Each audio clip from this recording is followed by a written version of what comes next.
माझं सोलापूर न्यूजमध्ये आपल्या सगळ्यांचं स्वागत। सोलापूर शहर व परिसरामध्ये आता थंडीचा जोर हा वाढला असून सायंकाळी 6 पासूनच बोचरी थंडी जाणवत आहे।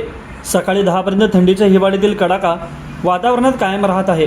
यंदाच्या 12.4 अंश सेल्सिअस या नीचांकी तापमानाची नोंद मंगळवारी झाली होती।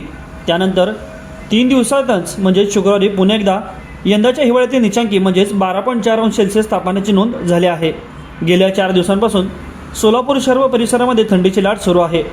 मंगळवारी व शुक्रवारी कमी सेल्सिअसची नोंद झाली असताना पुन्हा एकदा थंडीचं तापमान वाढण्याची शक्यता आहे।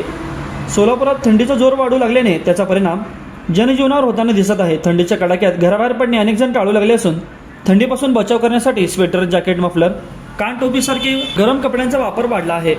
सोलापूर शहर व परिसरामध्ये 13 व 14 डिसेंबर दरम्यान किमान तापमान 13 अंश सेल्सिअसच्या दरम्यान राहील, तर 15-16 डिसेंबरला किमान तापमान 17 अंश सेल्सिअसच्या दरम्यान राहील आणि 17 डिसेंबरला किमान 12 अंश सेल्सिअस दरम्यान राहील, असा अंदाज हवामान विभागाने व्यक्त केला आहे।